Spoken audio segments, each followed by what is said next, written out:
मध्य प्रदेश और छत्तीसगढ़ के जो मतदाता हैं वो किसके लिए भाग्य विधाता बनेंगे, ये देखने वाली बात होगी। कल वोटिंग होनी है, इसे लेकर तैयारियां मुकम्मल है। मेरे साथ मेरे सहयोगी नीलम सीधा जुड़ गई है राजधानी भोपाल से। नीलम, कल होने वाली वोटिंग को लेकर कैसी तैयारियां दिख रही हैं?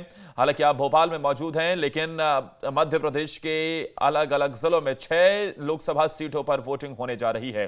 पोलिंग पार्टीज क्या रवाना हो रही हैं?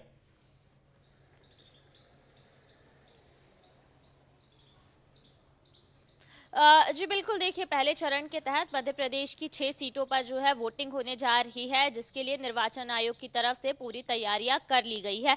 इन 6 लोकसभा सीटों में जबलपुर, मंडला, बालाघाट, छिंदवाड़ा, सीधी और शहडोल शामिल है।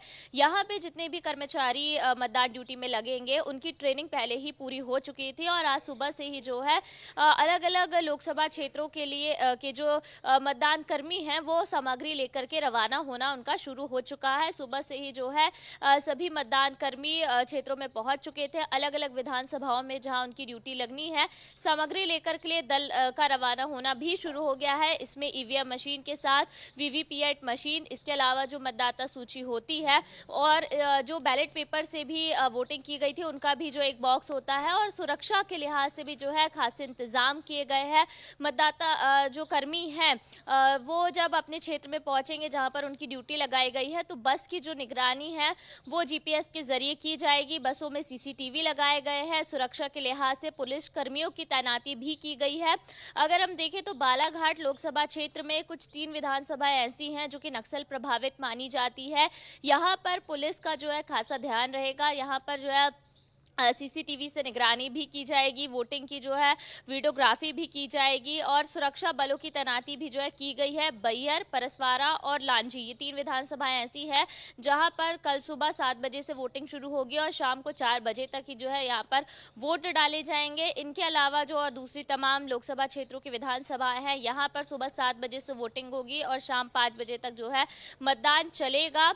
तो इस तरह से जो है पूरी व्यवस्थाएं कर ली गई है। ट्रेनिंग पूरी होने के बाद आज मतदान जो कर्मी है, मतदाता कर्मी है, वो अपने अपने इलाकों में पहुंच रहे हैं। पूरी सामग्री लेकर के पूरी जांच की जा रही है और पुलिसकर्मी भी जो है यहाँ पर मौजूद है ताकि सुरक्षा के लिहाज से भी जो है चुनाव में किसी तरह की कोई गड़बड़ी ना देखने को मिले। जी, कोई गड़बड़ी ना हो, सब बढ़िया से हो सके, इस बात का विशेष ध्यान रखा जा रहा है। अंकुश हमारे साथ जुड़ गए। अंकुश, जहां पर आप हैं बस्तर में, वहां पर गड़बड़ी की आशंकाएं ज्यादा रहती हैं, लेकिन इसे ही देखते हुए सुरक्षा व्यवस्था भी तो मुकम्मल होती है।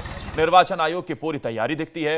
इस बार जब हम देख रहे हैं कि अभी कांकेर में 29 नक्सलियों को मौत के घाट उतारा गया, सफाया किया गया और अब कल चुनाव होने जा रहा है, कैसी तैयारियां दिख रही हैं और सुरक्षा के किस तरीके के इंतजाम इस बार बस्तर में किए गए?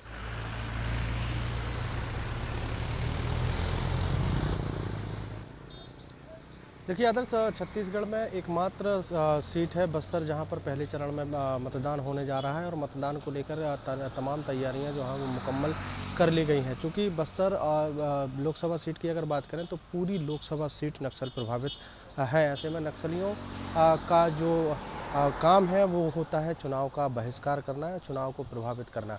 तो पैरामिलिट्री फोर्स की इसकी तैनाती अगर हम बात करें तो असम से लेकर और देश के अलग अलग राज्यों से यहाँ पर पैरामिलिट्री फोर्स यहाँ पर पहुँची हुई है और छत्तीसगढ़ पुलिस की जप्पे चप्पे पर तैनाती की गई है। ऐसे बहुत सारे बूथ हैं जहाँ पर पहुँच विहीन है, वो जहाँ पर रास्ते नहीं हैं, वहाँ पर हेलीकॉप्टर के माध्यम से मतदान दलों को रवाना किया गया था और बूथ जो है वहाँ पर बनाए गए हैं। इस बार मतदान प्रतिशत को बढ़ाने की पुरजोर कोशिश में निर्वाचन आयोग है और निर्वाचन आयोग की निगरानी में पूरे बस्तर सीट पर जो है लगातार निगरानी रखी जा रही है। और इस बार बस्तर में अगर हम बात करें तो जो जिन फोर्सेस की तैनाती की गई है, तैनाती के अलावा एक चेकिंग अभियान जो है वो सर्चिंग अभियान के माध्यम से कुछ ऐसी गाड़ियाँ भी तैयार की गई हैं जो लगातार इधर से उधर मूव करती हुई नजर आएंगी और कहीं किसी बूथ पर किसी चीज़ की अगर आवश्यकता है तो निर्वाचन आयोग उन आवश्यकताओं की पूरी करते हुए नजर आएगा। अब बस्तर लोकसभा सीट की अगर बात करें तो बस्तर लोकसभा में सीधे तौर पर बीजेपी कांग्रेस की लड़ाई कही जा रही है, लेकिन बस्तर लोकसभा के इतिहास को अगर देखें तो सीधे तौर पर किसी एक राजनीतिक दल को जनता समर्थन देगी ऐसा कहा नहीं जा सकता। पॉलिटिकल पर आते हैं अंकुश, समझेंगे इस सीट में किस तरीके से पॉलिटिकल पार्टीज का दबदबा रहा है। लेकिन जरा ये बताइए, क्योंकि हर बार निर्वाचन आयोग का ये प्रयास रहता है कि कैसे ज्यादा से ज्यादा ऐसे इलाकों में भी, दुर्गम इलाकों में भी वोट पड़ सके, फिर भी हम देखते हैं कि बस्तर में कुछ ऐसे इलाके रह जाते हैं जो वोटिंग से अछूते रह जाते हैं, मतदाता अपने मताधिकार का इस्तेमाल नहीं कर पाते हैं। आप इस बार कैसी तैयारियां देख रहे हैं निर्वाचन आयोग की, और पिछले लोकसभा चुनाव से इस बार क्या अलग नजर आता है?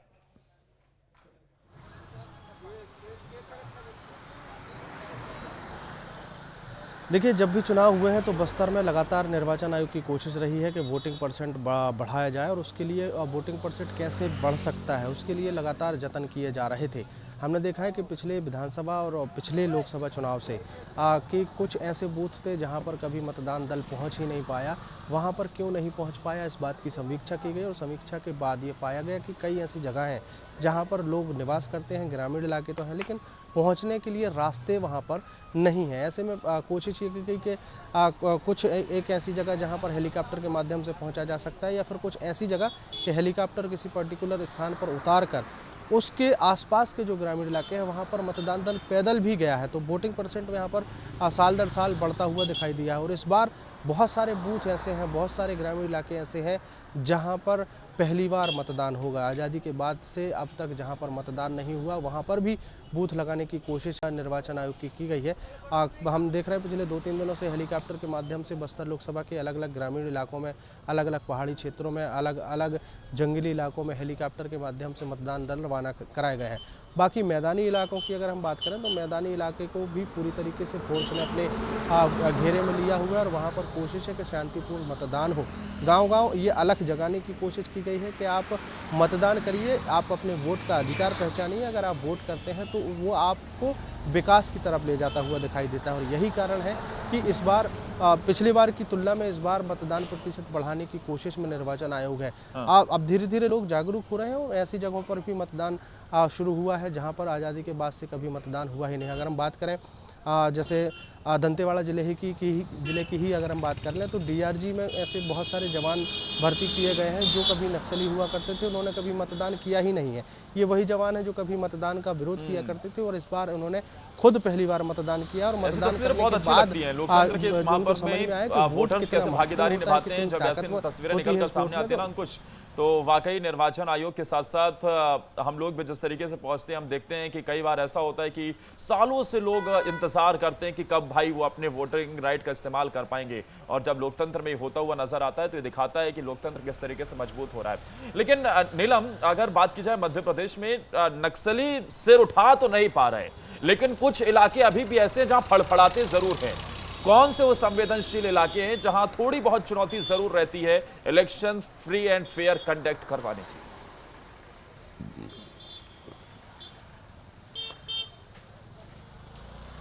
जी बिल्कुल, देखिए मध्य प्रदेश में जो नक्सलियों का नेटवर्क रहा है वो लगभग खत्म माना जाता है, पर कुछ क्षेत्र ऐसे हैं जिन्हें अभी जो है संवेदनशील क्षेत्रों में गिना जाता है। बालाघाट लोकसभा क्षेत्र जो आता है यहाँ पर थोड़ा बहुत जो है नक्सल गतिविधियों का प्रभाव देखा जाता रहा है, और निर्वाचन आयोग के लिए जो है ये क्षेत्र काफी ज्यादा चुनौतीपूर्ण रहते हैं इलेक्शन करवाने के लिए।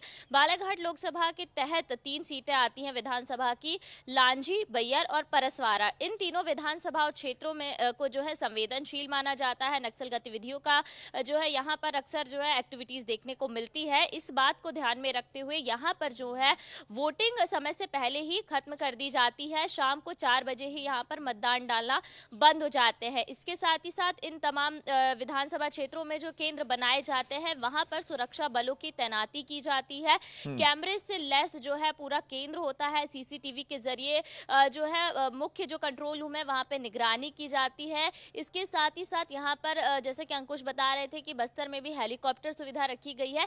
इन क्षेत्रों में भी जो है एयर एम्बुलेंस और हेलीकॉप्टर तैनात किया जाता है बालाघाट में, ताकि अगर कोई इमरजेंसी जैसी स्थिति बनती है तो तुरंत उस पर जो है एक्शन लिया जा सके। तो मध्य प्रदेश में अगर हम देखें तो बालाघाट लोकसभा क्षेत्र जो है थोड़ा सा चुनौतीपूर्ण होता है, और यहीं पर जो है पहले चरण के तहत मतदान लेकिन भी होना चुनौतीपूर्ण है। तो मंडला भी निर्वाचन है। आयोग किसके लिए? भारतीय जनता पार्टी के लिए जरूर नजर आता है। मंडला से हमारे साथ प्रफुल्ल हमारे सहयोगी जुड़ गए हैं। प्रफुल्ल, जिस लोकसभा सीट पर आप मौजूद हैं, वहां से भारतीय जनता पार्टी ने जिस कैंडिडेट पर भरोसा जताया वो 2019 में जरूर जीते, लेकिन 2023 में हार करा रहे विधानसभा का इलेक्शन। कैसी चुनौतियां नजर आती हैं और क्या 2023 के जो परिणाम थे उसे लेकर जनता कुछ सोच रही है, या फिर लोकसभा आते आते विधानसभा को पीछे छोड़ चुकी है और मोदी की गारंटी हावी दिखती है? क्या देखते हैं आप?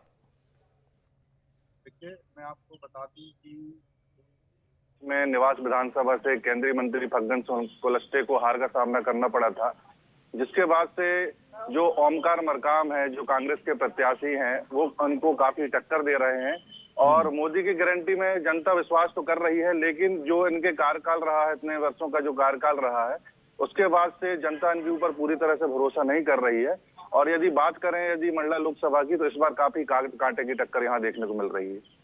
बिल्कुल, एक तरफ ओंकार सिंह मरकाम है, दूसरी तरफ है भारतीय जनता पार्टी की तरफ से फग्गन सिंह कुलस्ते, जो कि केंद्र सरकार में मंत्री भी हैं। जरा ये बताइए, जब हम लोकसभा के इलेक्शन देखते हैं वहां पर जिस तरीके से ये नजर आता है, पूरा का पूरा चुनाव हमें दिखाई देता है, एक तरफ विधानसभा के चुनाव में जमीनी मुद्दे ज्यादा हावी देखते हैं, लेकिन अंकुश, क्या लोकसभा के चुनाव होते होते जब तमाम दावे होते हैं कि भाई अपने कैंडिडेट को देखकर वोट दीजिए, लेकिन उसके बावजूद भी क्या दिल्ली पर जाकर सबकी निगाहें टिक जाती हैं और वही एक आधार बनता है? बीते 10 सालों से तो हम यही देख रहे हैं।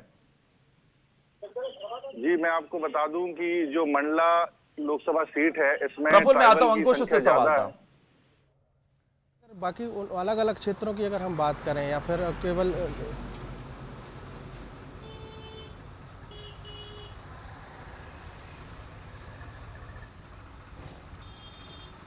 अंकुश बोलिए, आपकी आवाज आ रही है।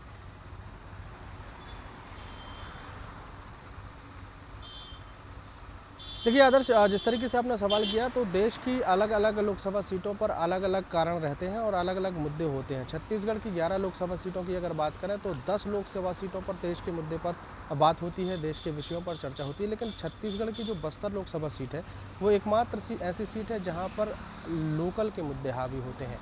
वहाँ पर किसी भी प्रकार की कोई लहर काम नहीं आती। इसका सीधा उदाहरण हमने 2019 के लोकसभा चुनाव में देखा था। देश में मोदी लहर चल रही थी, हर जगह जो है भारतीय जनता पार्टी की जीत हो रही थी, लेकिन बस्तर लोकसभा से कांग्रेस पार्टी का कैंडिडेट जीत कर आया। उसका महत्वपूर्ण कारण यह है कि एक तो आरक्षित सीट है। आरक्षित सीट होने के साथ साथ इस पूरे इलाके में गोंडी, हल्बी, तेलुगु और ऐसी भाषाओं का, ऐसी बोलियों का प्रयोग होता है कि जो लोकल के लोगों को समझ में आती हैं, लेकिन बाहर का जो व्यक्ति है या फिर हिंदी भाषी जो लोग हैं, वो वहाँ के लोगों को अपनी तरफ आकर्षित नहीं कर पाते। हमने देखा है कि मोदी की सभाएं भी हुई हैं, केंद्रीय गृह मंत्री अमित शाह की सभाएं भी हुई हैं, लेकिन उन सभाओं का सीधा असर ग्रामीण इलाकों तक हुआ है या नहीं हुआ है, ये रिजल्ट बताते हैं। लेकिन पिछले बार भी कुछ इसी तरीके का माहौल था, कई सभाएं हुई थी, उसके बाद भी कांग्रेस पार्टी की जीत हुई थी। आज भी अगर हम बात करें तो जिस तरीके से कांग्रेस पार्टी के प्रत्याशी हैं कवासी लखमा, वो अपने अपने क्षेत्र में जब प्रचार प्रसार के लिए जाते हैं, बीजापुर की अगर हम बात कर लें, सुकमा की अगर हम बात कर लें, कोंटा की अगर हम बात कर लें, नारायणपुर, दंतेवाड़ा की अगर बात कर लें, तो यहाँ पर बहुत ज़्यादा हिंदी भाषी या हिंदी को समझने वाले लोग नहीं हैं। यहाँ पर गोंडी या हल्बी ही लोग समझ पाते हैं, और उसके बाद जब उस लैंग्वेज में उनका नेता उनको समझाता है या अपनी तरफ आकर्षित करता है, तो कहीं ना कहीं एक माइंड सेट होता है। बीजेपी के कैंडिडेट भी कुछ इसी तरीके का प्रयास कर रहे हैं, लेकिन छत्तीसगढ़ की एकमात्र सीट बस्तर को इन तमाम चीज़ों से अलग रखा जा सकता है, जिसमें देश की बात नहीं होती।